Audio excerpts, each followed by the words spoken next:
Welcome to bright future teaching 24 YouTube channel. সুপ্রিয় শিক্ষার্থী, আশা করি তোমরা সবাই অনেক ভালো আছো। এই পর্যায়ে আমি তোমাদের সপ্তম শ্রেণীর গণিতের সলিউশন নিয়ে হাজির হয়েছি। এখন প্রত্যেকটা সলিউশন দিব না, কাজ 1-এর সাশ্রয়ী সঞ্চয় করি এই সলিউশনটা আমি এখন দিব। এর পর্যায়ক্রমে কাজ 2, কাজ 3-এর সলিউশনগুলো দিয়ে দিব। সো চলো আমরা দেখে নিই কাজ 1-এর সলিউশনগুলো। কাজ 1-এ কী বলছে, এর আগেরগুলো অবশ্য তোমরা পড়েছো। আমি জাস্ট এখান থেকে সলিউশন দিতেছি। এবার প্রত্যেকে নিজের খাতায় নিচের প্রশ্নের উত্তর লিখে রাখো। উত্তরটা কি বলছে? বলছে সঞ্চয়ের হিসাব চক আকারে লিখো। সঞ্চয়ের হিসাব চক আকারে লিখো। আমরা দেখো এখানে একটা চক আমরা ক্রিয়েট করেছি। প্রথম মাসের সঞ্চয় হিসাব চক আকারে লিখো। আমরা লিখতেছি এখানে কি আছে, প্রথম মাস। যেমন ধরো আমি 50 টাকা করে যদি সঞ্চয় করি, তাহলে প্রথম মাসে রাখলাম 50 টাকা, দ্বিতীয় মাসেও 50 টাকা, 50 × 50, তৃতীয় মাসে 50 × 50 × 50, চতুর্থ মাসে 50 × 50 × 50 × 50, 4টা 50 গুণ হবে যেহেতু 4টা মাস। পঞ্চম মাসে 50 × 50 × 50 × 50 × 50। এটা হচ্ছে আমাদের সঞ্চয়ের যে হিসাব। আমাদের 1 নম্বর প্রশ্নের মধ্যে যা বলছে যে সঞ্চয়ের হিসাব চক আকারে লিখো। সো সঞ্চয়ের হিসাব আমি চক আকারে লিখে তোমাদেরকে দেখিয়ে দিলাম।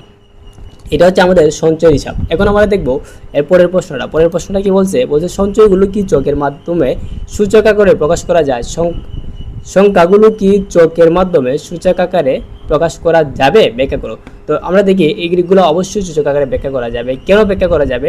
এটা আমি যেহেতু পূর্ণাঙ্গভাবে লিখি নাই, তোমরা দেখো যেহেতু এখানে 50 আছে, তারপরে দ্বিতীয় মাসে 50 × 50। তো সূচক বলতে কি বোঝায়, মানে বৃত্তি যদি একটা সংখ্যা থাকে, যেমন ধরো এখানে বৃত্তি হচ্ছে 50, আর এর উপরে যতটা পাওয়ার থাকে, মানে যতটা সংখ্যা গুণ হবে এটারে মূলত বলে সূচক। মনে হয় এখানে 2টা সংখ্যা গুণ হয়েছে, তার মানে এটা সূচক হচ্ছে কি 2। তাহলে 50-এর উপরে যদি আমি পাওয়ার হিসেবে 2 দিই, তাহলে এটা সূচক হবে 2, আর বৃত্তি হবে কি 50। সো এটা দেখি আমরা তৃতীয় মাসের মধ্যে 50 × 50 × 50, যেহেতু 3টা 50 আছে, তার মানে প্রথম যে এখানে 3টে 50 যেহেতু আছে, তো এটা সূচক আছে কি 3। তো প্রথম আমি বৃত্তি হিসাবে লিখবো 50, আর পাওয়ার হিসাবে লিখবো 3। আমি একটু তোমাদেরকে দেখিয়ে দিই। দেখো 2 নম্বর প্রশ্নটা, 2 চকের সংখ্যাগুলো সূচক আকারে প্রকাশ করা যাবে। কিভাবে যাবে? যেমন দ্বিতীয় মাসে হচ্ছে 50 × 50, তার মানে এখানে যেহেতু 50 2টা, তো বৃত্তি আছে 50, আর যেহেতু 50 2টা, তার মানে পাওয়ার হিসাবে হচ্ছে 2। তো এখানে 2 হচ্ছে সূচক, আর এখানে 50 হচ্ছে বৃত্তি। তৃতীয় মাসের সঞ্চয়, তৃতীয় মাসে যেহেতু এখানে তৃতীয় মাসে যেহেতু আমরা 3 বার 50-50 করে দিয়েছি, তার মানে 50 3টা গুণ হয়েছে। সো এখানে বৃত্তি হচ্ছে 50, আর যেহেতু 3টে 50 গুণ হয়েছে, তার মানে এখানে পাওয়ার হিসেবে আছে কি 3। সো এইভাবে চতুর্থ মাস পাওয়ার হিসেবে 4, পঞ্চম মাস পাওয়ার হিসেবে 5।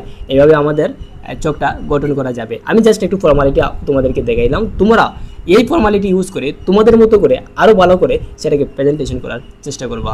তো আমরা এখন দেখি এর পরবর্তী প্রশ্নের মধ্যে কি বলছে। পরবর্তী প্রশ্ন বলছে পঞ্চম মাসের তোমার সঞ্চয়ের পরিমাণ কত টাকা হবে? পঞ্চম মাসে তোমার সঞ্চয়ের পরিমাণ কত টাকা হবে?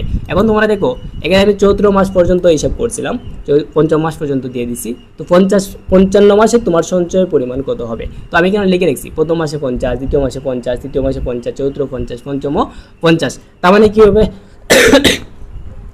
এই প্রত্যেকটা 50টা আমরা গুণ দিলে যে সংখ্যা পাবো সেটা হবে আমার পঞ্চম মাসের সঞ্চয়ের টাকা। তো আমি আপনাদেরকে সলিউশনটা একটু দেখিয়ে দিই। দেখেন এই 3 নাম্বার হয়েছে পঞ্চম মাসের সঞ্চয় টাকা হবে। তো প্রত্যেক মাসের সঞ্চয় টাকাটা গুণ দিয়ে যেই সংখ্যাটা আমরা পাবো সেটা হচ্ছে পঞ্চম মাসের সঞ্চয়ের টাকা। এটাকে আমরা সূচক আকারেও প্রকাশ করতে পারি। মানে 50-এর উপর যদি 5 পাওয়ার দিই, 5 লিখি, মানে 50 to the power 5, তাহলে এটা হবে তোমার এই পঞ্চম মাসের সঞ্চয় টাকা। সুপ্রিয় শিক্ষার্থী, এর পরবর্তী প্রশ্নটা হচ্ছে তোমার পরিকল্পনা অনুযায়ী টেবিলটি তৈরি করতে কত মাস সঞ্চয় করার প্রয়োজন হবে? এখন তোমরা দেখো কত মাস সঞ্চয় করার প্রয়োজন হবে। এর আগে একটা কথা বলে রাখি, আমি এর আগে যে প্রশ্ন ভিডিওগুলো আমি তোমাদেরকে দিয়েছিলাম, সেই ভিডিওগুলো অনেকটা চ্যানেলে একদম কপি করে আপলোড করেছে। সো তোমরা একটু চ্যানেলের নিচে দেখে তো bright future teaching 24 YouTube channel যদি লেখা থাকে, মনে করবা সেটা একজ্যাক্ট ভিডিও। আর যদি সেটা bright future teaching 24 YouTube channel না হয়ে অন্য চ্যানেল থেকে আপলোড করা হয়, তাহলে বুঝবা সেটা পেইড, এবং সেই চ্যানেলটাও আসলে পেইড। ওকে বন্ধুরা, সো আমরা এখন দেখে নিই যে তোমার পরিকল্পনা অনুযায়ী টেবিলটি তৈরি করতে কত মাস সঞ্চয় করার প্রয়োজন হবে। সো আমি একটু দেখে নিই যে পঞ্চম মাসের সঞ্চয় টাকা তৈরি দেখেছিলাম। তো এখন দেখি, যেহেতু আমি এখানে 5টি টেবিল তৈরি করেছি, তার মানে হচ্ছে তার মানে হচ্ছে তার মানে হচ্ছে আমার পরিকল্পনা অনুযায়ী টেবিলটি তৈরি করতে 5 মাস সময় লাগবে। তো এটা আমি জাস্ট একটা ফর্মালিটি দেখাইলাম, তোমরা তোমাদের মতো করে বইয়ের হেল্প নিয়ে সেটাকে আরও ভালোভাবে লেখার চেষ্টা করবা। সুপ্রিয় শিক্ষার্থী, এই ছিল আমাদের কাজ 1-এর সলিউশন আনসার। আমরা খুব দ্রুতই কাজ 2-এর এবং কাজ 3-এর সলিউশন নিয়ে আসতেছি। কাজ 3 কি আছে একটু দেখে নিই। কাজ 3 কি আছে? হ্যাঁ, কাজ 2 এবং কাজ 3 এবং কাজ 4 প্রত্যেকটা সলিউশন নিয়ে আসবো।